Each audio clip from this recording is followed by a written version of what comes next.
Well, good morning. Great to be back in Jacksonville here at Jacksonville International Airport.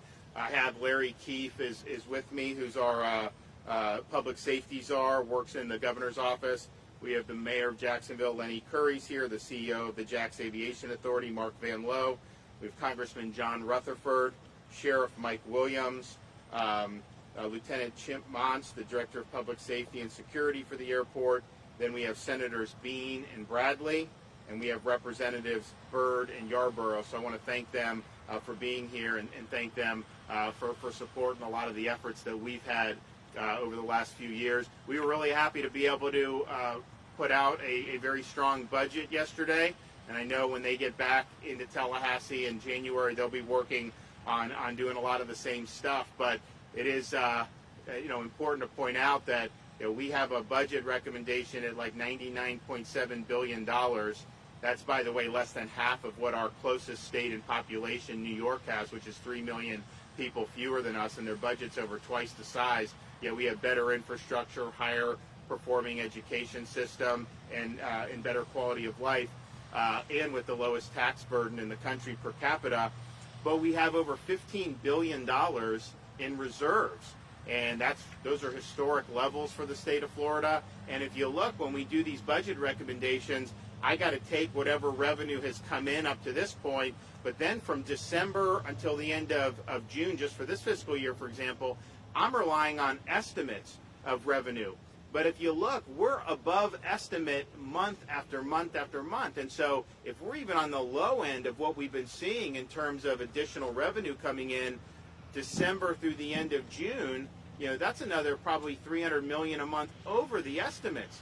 So you could end up having another $2 billion. We could end up with $17 billion in reserves by the time the next fiscal year kicks off. And so all that's being said is, we're doing historic things in terms of what we're doing for public safety, what we're doing for our environmental resources, what we're doing for education and boosting teacher pay and all that. And that's all very, very important. But we're also doing that with keeping us strong and actually increasing our ability to handle things that happen in the future. And so we're proud to do that, and we look forward to working with the legislature on advancing a lot of these really important priorities for Florida. One of the priorities that we've been working on for many months now, and we'll continue to work with the legislature when they get back, is dealing with the fallout from the reckless border policies of the Biden administration. And about 5 months ago, I was asked by the governor of Texas to send some support because of what was happening at the southern border. You're having 200,000 people illegally enter every month. I mean, that's a medium-sized American city every month coming in illegally. And so we sent folks in state law enforcement, and they were there for a number of probably about 6 weeks, 8 weeks total. And they saw these people just pouring in. Many of them said that their ultimate destination was the state of Florida, so it obviously was affecting us, we could tell right off the bat. But what would happen was they would interdict someone coming illegally, turn them over to the feds, and then the feds would just put them on an airplane somewhere, put them on a bus, and then they would end up basically being ferreted around to different communities throughout the country. And we saw that tragically what happened with they're bringing in these flights into Jacksonville in the wee hours of the morning, no advance notice to the state. We don't know, they don't tell us anything. And you had somebody posing as a minor, it's actually about 24 years old, and ended up committing a murder. And again, if the border had been secured and if the policies weren't so reckless, that would not have happened. And we see this time and time again. We also understand what's happening in terms of who this is benefiting. The cartels are just eating our lunch with what's going on with these border policies. I mean, they've never had it so good. You've got drugs pouring across, you've got human trafficking coming, and there's obviously some of the people come in will also commit additional crimes, but just with that, the sheer number of people is a huge burden on communities when you talk about healthcare, schools, all this other stuff. So we filed suit against the Biden administration several months ago about challenging the catch and release policies. That case is still pending in the Northern District of Florida in the Pensacola division, but I will tell you, already we've seen movement. They filed a motion to dismiss our case, but in the motion they say they have actually changed their policy. what they had been doing when our guys were down there, they'd give them what's called a notice to report. And basically, it's like the honor system. Hey, you're here.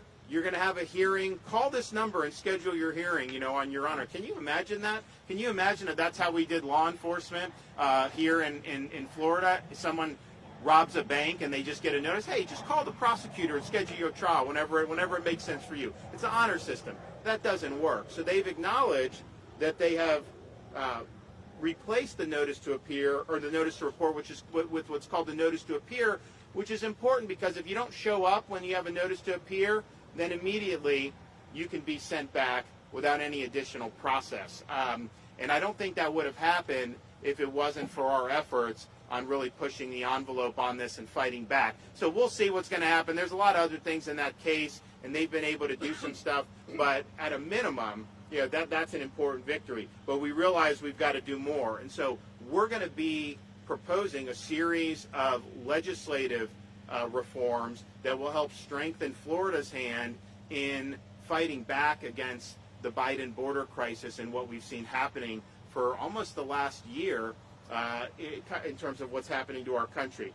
So we're going to propose a number of things. One, we're going to say to any of these contractors who are involved in ferreting people, whether it's buses, charter planes, what have you, any of those folks who are involved in facilitating this type of illegal migration in the state of Florida, they're going to be barred from doing any business with any state or local government agency in the state of Florida. We just cannot be doing contracts with companies that are knowingly and recklessly facilitating bringing people here into our state illegally. And I think that will be very, very important. We're also going to require that any private entity that's involved in facilitating illegal migration into Florida owes the state restitution for each person that they're facilitating, whether they're bringing, whether they're harboring, because this does cost. When you have huge numbers of people,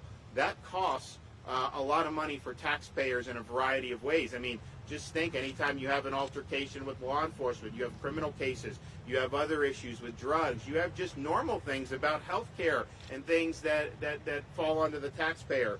So every single person will be charged, the entities will have to provide restitution for the state of Florida. Number three, we're also going to strengthen our sanctuary cities law. We're going to make sure that if a local jurisdiction is not assisting state law enforcement in our investigation on whether somebody has been brought here illegally, that constitutes a sanctuary policy. And that makes sense. Now, before, when we did the Sanctuary Cities bill, we were dealing with the prospect of the federal government helping us. For example, when Trump was president, you had a criminal alien in a Florida state penitentiary. They served their sentence. ICE would pick them up, and then they'd send them back. Biden doesn't. They don't really do that. I mean, sometimes they'll do it now because there's been some pressure, but a lot of times they will release these people. That was not happening previously. Now we're in a different situation where we need all entities in Florida helping to fight back against the federal government's ineptitude and inaction. So that'll be important to strengthen. We're also going to strengthen E-Verify enforcement by adding Department of Economic Opportunity as an agency eligible to conduct enforcement. We're going to provide resources. We're going to provide money to be able to do it. What we don't want is incentivizing people to be coming to the state illegally. And we also, in yesterday's budget, I put in $8 million for us to be able to transport people illegally out of the state of Florida. Now, we had mentioned, I said, it's somewhat tongue-in-cheek, but it is true. If you sent to Delaware or Martha's Vineyard or some of these places, that border would be secure the next day. That border would be secure. But instead, they're imposing the results of their policies on states like Florida, who they love to hate or whatever. But we are going to provide that opportunity, and I think that could potentially make a difference. We want to know if somebody is committing criminal activity, if they're arrested, or certainly if they're convicted. We want to know whether they are here illegally. That matters. That matters for adjudicating these policies. It matters for the costs that are imposed on our state. We are going to have the sheriffs participate in the 287G program. Most of them do in the state of Florida, but not all of them do. But it's really, really important that we're all on the same page on this. We're also going to make sure that when people are convicted, that this is reflected on their court records, whether they are here in the country illegally. And this is going to be reported to FDLE, and it's going to be put on a public website. This way people can know, because these guys work hard, Mike and these other folks throughout the Florida, they work really hard to keep the community safe. There's obviously challenges that you have to deal with. But if someone's coming illegally and then they do commit a serious criminal offense, that would not have happened had they just enforced the law and secured the border. And so it's important to know how many of these crimes are easily preventable just by having enforcement of the law. So we're going to know that. Also going to make sure that there's no taxpayer benefits that are provided to anyone coming illegally, particularly facilitating any of the things that we're seeing from the southern border, and that'll be verification will be done by state agencies, and make sure that's basically already the law, but we want to make sure that we're checking all the boxes on that. And then finally, they issued today a new emergency rule about the illegal minors that are coming, and they're being sent to these places. And the problem is that it's much more lucrative to take foreigners into these places than it is to help our own kids here in Florida. For example, it's $158 for a foster kid, but it's $500 to $1,400 if someone's illegally here from a foreign country. And we want to make sure that those licenses are going to facilities that are helping people in Florida who need the help, because they do need the help, and we want to make sure we're there for those folks. So all in all, these are a robust series of proposals. I think we're going to get a lot of support in the legislature, but we have a responsibility to stand up for the rule of law. We have a responsibility to stand up for the Constitution, and we have a responsibility to stand up against an administration that has just decided they don't want to have a secure border. You don't get to make that decision. The laws of our country require us to enforce the law, and that's what needs to be done. So the lawsuit continues. Our other initiatives that we've done with my previous executive order continues, but then these changes, both in terms of the legislative changes and in terms of the additional funding, will put us in a great position to be able to continue to protect the people of Florida. So I want to thank everyone for being here, and I look forward to working with them when it becomes time to get this across the finish line. So we have a couple other folks going to come up and speak. Congressman Rutherford is up there in the swamp and dealing with this every day. I wish they could do a little bit better up there. It's not going too well, and hopefully there'll be some changes soon. But when you have all these problems with inflation and all this, for them to be printing another $2 trillion at this point, I don't understand that. The numbers that came out today for November was huge increase year over year from where we were. And this affects people every day in groceries and gas and all these things that really pinch people's budgets. And yet it seems like they're accelerating that rather than trying to ameliorate that. Anyways, John, come on up. Thank you, Governor. Yep. I have to tell you, Governor, this is, what we're seeing is really the results of one party, one rule for almost a year now. And I have to tell you that as a sheriff, I don't say this lightly, but the Biden-Harris administration has blood on their hands.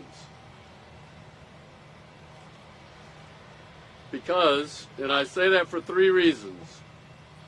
Number one, what's going on at the southern border, everything that the governor just described is not ineptness, it's not a mistake, it's their policy.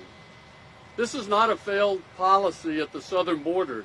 This is the Biden-Harris administration policy, what's taking place, first and foremost. Secondly, that policy is allowing gang members and criminal aliens to come across our border and, as we saw right here in Jacksonville, kill our citizens.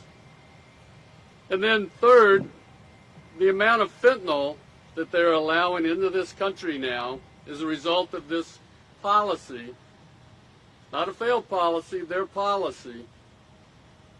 for the first time in history, we saw over 100,000 people die from illicit drug use.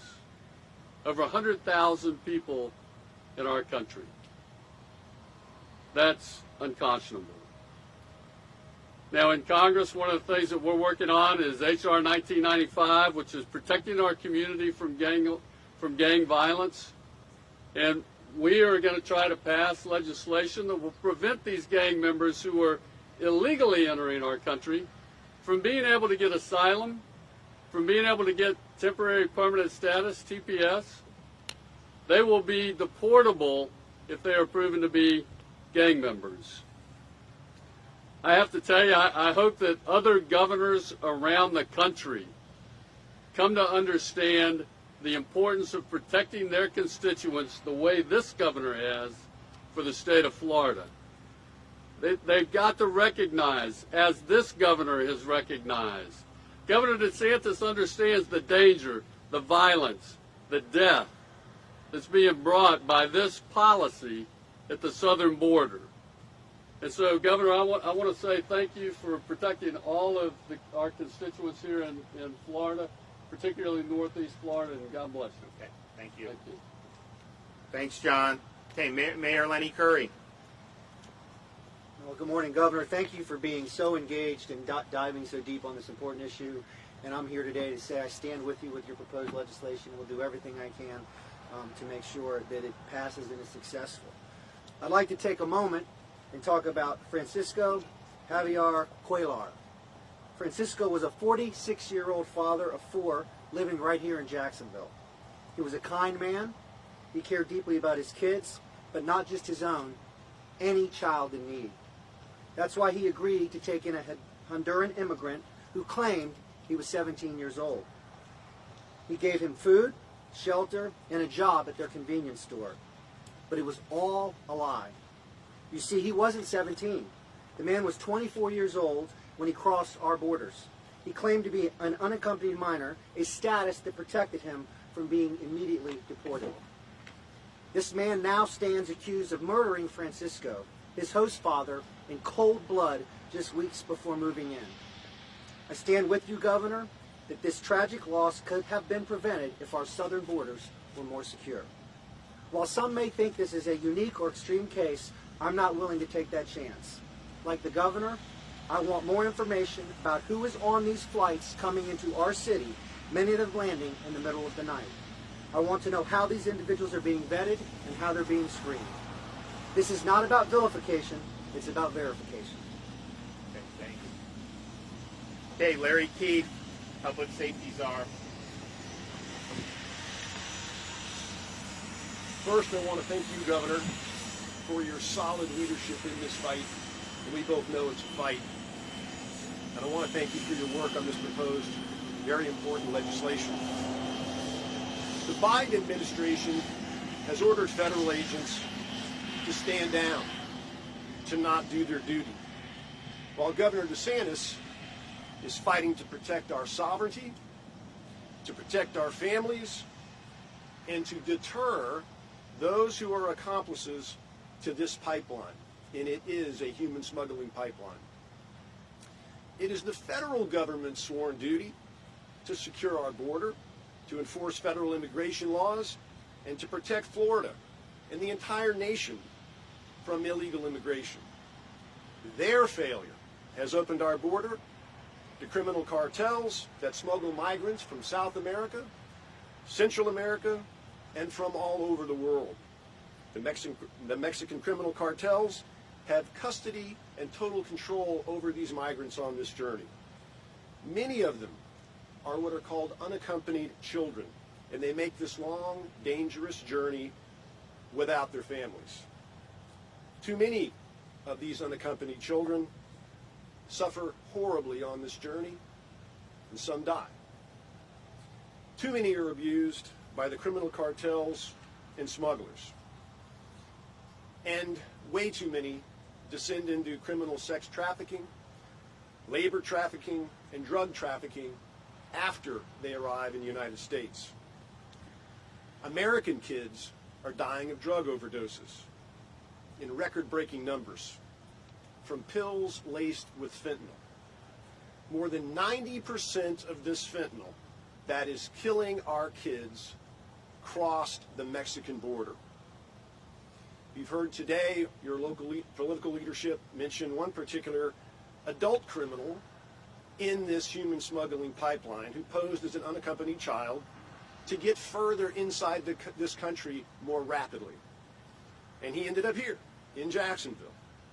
The Biden administration flew him to Jacksonville at taxpayer expense. He is now charged with murder for stabbing and killing a Jacksonville man. Federal law, the federal government, and the federal courts all prohibit states from enacting and enforcing our own immigration laws. And they prohibit us from ourselves detaining and deporting these illegal aliens. But even with these federal limits on our authority and our ability to protect ourselves, we will not submit. And Florida will not surrender its sovereignty. These new laws are going to help us shut down this human smuggling pipeline. And they are going to deter the criminals that cause these unaccompanied children to embark on this deadly journey. Thank you again, Governor, for leading us and supporting us in this fight. Thank you. Okay, Mark Van Lowe, Jacksonville Aviation. Thank you, Governor, for your continued support in taking on this issue. As an operator of 4 airports in the Jacksonville area, we are focused on providing a safe and secure environment for any aircraft and all of its passengers once they land. We first learned of these flights in June this year when an aircraft was parked in the middle of the night on a remote cargo apron. Our operations department had learned that the flight crew had already left for hotels that night, leaving the plane full of children with chaperones locked on board for 10 hours. It was 10 hours later that aircraft actually departed. On July 21st, a month later, we were able to participate with Health and Human Services on a Zoom call to discuss this program. We appreciate the Governor's hard work on this and also on Congressman Rutherford's work in Washington. Thank you. Thank you. Okay, Sheriff Williams.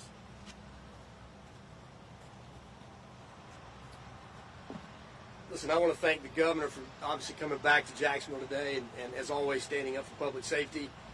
His efforts have been unwavering in working to keep Florida safe and to support the men and women on the front lines who do that work every single day. And I think it's important for the people of Jacksonville and really all across our state to understand the concerns that we face and how this should matter to everybody. So the illegal immigrants, that have been brought into our communities are coming here with not only no official paperwork, but much worse, no record of who they are, no record of what country they come from. It's amazing. It's our job in law enforcement to keep communities safe, and that job's challenged when we have nothing more to work with than just the unknown. And so while I have all the confidence in the world that the men and women of JSO will stay vigilant in their work to keep our community safe, I can't deny I've got serious concerns for the fact that they have to carry out that work without all the information that's necessary, not only to keep our community safe, but to keep themselves safe. So, Governor, I want to thank you for your continued attention to this issue and for your continued support of law enforcement. Thank you. The sad thing about this is that this is a crisis that has been created by the Biden administration. President Trump instituted a number of policies, and it dramatically reduced the number of people that were coming across the border illegally. Most of the people that are coming are basically economic migrants. They are claiming asylum, but they don't qualify for asylum. And so President Trump's policy was, okay, if you're doing that, you remain in Mexico, we'll adjudicate. And they know at that point, they're not going to get a valid asylum claim to succeed. And so it really reduced the incentive to come.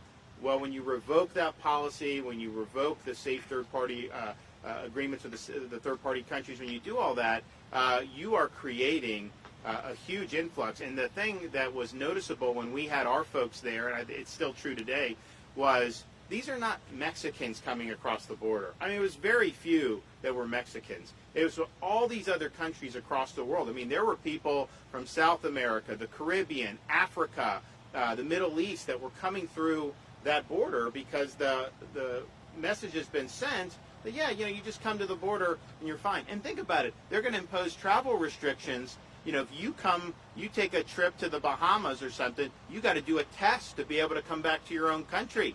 People coming across the border, they just do what they want. And then Fauci was asked about some of these mandates about the border. He said, oh, that's a separate issue. We'll impose mandates on Americans, but yet the border's a separate issue and they get to live, they get to come here and not even follow the same rules that the average American would have to follow. So this is really nuts. So this is avoidable. This can be ameliorated. Of course, we want to see the reinstitution of the Remain in Mexico policy. They are under a court order to do it. I don't think that they've really done it. I think they're dragging their feet. Our lawsuit, we've already gotten some positive results out of it. Hopefully we'll be able to get over the hump and get some more. But in the meantime, we've got to be able to take action. We've got to be able to take steps to protect our folks. So that's what we're doing, and I think these are really strong steps. Unfortunately, we're limited in terms of what we, quote, can do. The states have tried, when federal governments failed in the past, to step in, do very reasonable things, and courts say, oh, no, it's the federal government's purview. Well, that would be fine if they were actually doing their job, but how is it their purview when then they don't do the job? And so I think states should be able to step into that void, and so that's what we're looking to do here with the state of Florida. I'd also just like to say, since we're here, the fire station, we were happy in our budget yesterday to really provide strong support for our first responders, including and especially law enforcement. But last year we were able to secure $1,000 bonus payments for every sworn law enforcement, fire rescue, and EMT in the state, and we put it in the budget again, and we want to do it for a second year in a row. So I think that that'll be really meaningful and it'll be important. And then we were also able to do a lot for state law enforcement. We're doing a 25% pay increase for members of state law enforcement agencies like FHP, FDLE, Fish and Wildlife. Very, very important. And then new hires, they're going to start out at a level that's 20% higher current. And then, of course, we did the $5,000 bonus payments for play. If you're in Seattle and you're getting treated poorly, they have an opening at JSO. You come down here. You got to be qualified. We want good people, but if you are, you got to be eligible for a $5,000 signing bonus right off the top. If you're a young person in Florida that wants to go into law enforcement for the first time, you get hired by one of our state or local agencies, you're eligible for a $5,000 bonus. That's a big deal, and I think the money's important. But I think what it says to folks in law enforcement and fire and first responders is that the state stands with you. We appreciate what you're doing, and we're going to put our money where our mouth is. And so I look forward to be able to enacting all those good policies here in the next couple months. Okay, with that, I can take a couple questions. Yes, sir. You have the 78 flights that you were talking about that came into Jacksonville. Are they still coming in? No. So once this became a real big issue, there's not been a flight since. I think we did a press conference at one of the other, I think it's Cecil. So how many weeks has it been? I mean, it's been 6 weeks. Yeah, at least 6 weeks where there's not been any flights. And so we're happy with that. We obviously don't want to continue to see flights coming in. And again, if you had the other policy, there'd be no need to do any flights anywhere. And so we hope that that's the direction they're going. But yeah, no flights over at least the last 6 weeks. Well, and then on that, we were talking about the sanctions against those that were involved with these companies and all that. Can you give us any idea of the companies that you're talking about? Are we talking about the charter flights? So there's a number. There's a list of a bunch of charter companies that have been involved, and then there's also ground transportation. That's a little bit more difficult to get your finger on sometimes because there are normal buses that come and go anyways. It's not like every bus, but these flights in the middle of the night, So those types of contractors, they're just going to be on notice that once you do the federal government and you're facilitating illegal migration and you're imposing burdens on Florida, you're forfeiting your right to have any relationship with state or local governments, and then of course we are going to do the restitution as well. And so I hope people will just look at that and say, you know what, that ain't worth it. I'd much rather be able to do business in Florida normally than to participate in something that's highly controversial. Obviously, it's something that's had devastating consequences to this community, and unfortunately, we'll likely continue to see those if these policies don't change. Yes, sir. In the case of the man who's arrested for the murder of Francisco Cuellar, I think I heard that he was definitely on one of those flights. Yes. So he was. So he had posed as a minor. So the flight had minors, and these flights there's a difference. Sometimes you'll have relatively young kids on these flights, and then sometimes you'll have a lot of people who, when I was serving in Iraq, we consider like a 16 or 17-year-old Iraqi to be a military-age male, and so they're technically minors in that respect. But you have people that are more, advanced, and so he posed as a 17-year-old, was able to get on the flight, was obviously released, locally, and then committed the murder. So it was illegal entry, but then also fraud in terms of saying this. But it goes back to the point of what Sheriff Williams was saying.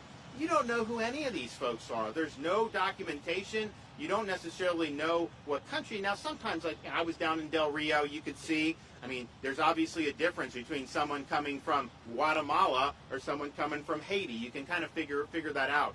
But at the end of the day, you don't know. And you also have folks who have been in other countries. So maybe they're from one country, they left, they've been living in another country for years, but then they say, hey, you can come across the border, so now they're deciding to come to the United States. I'll tell you, though, it has destabilized some of these communities in different parts of Central America in particular, and my view would be, if they knew that this wasn't viable, much more likely to work and do things to help their own communities there. But when you're told, hey, just come across the border and you're fine, some people are doing that. It is, though, very hazardous. So there's a whole host of people coming across, but when you have a flight, to have very young children, you have people that are 6, 7, 8 years old, that is hazardous, that they would be going across the entire Central America, all into Mexico.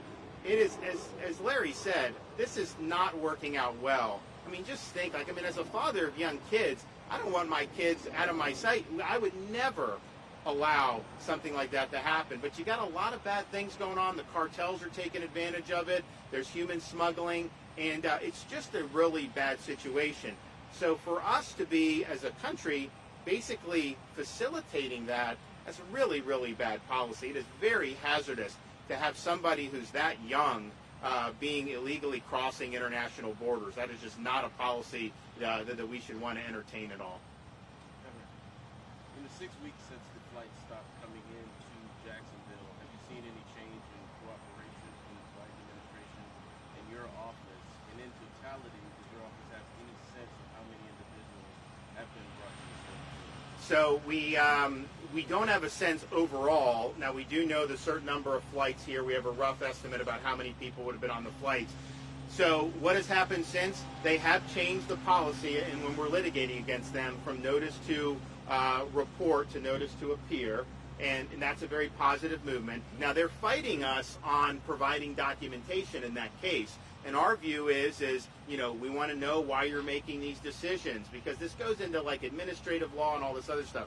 And they've been very, very difficult, would you say, in terms of not providing anything in terms of that type of cooperation. And so in some respects, it's a litigation strategy, because what they're going to say is, well, we don't really even have a policy, so how could the state be suing us on it? So I think they're trying to do a little end run. We hope the court doesn't accept that, because that would create some bad incentives. So we're at loggerheads on that case, and I think we'll continue to be. They're trying to get it dismissed.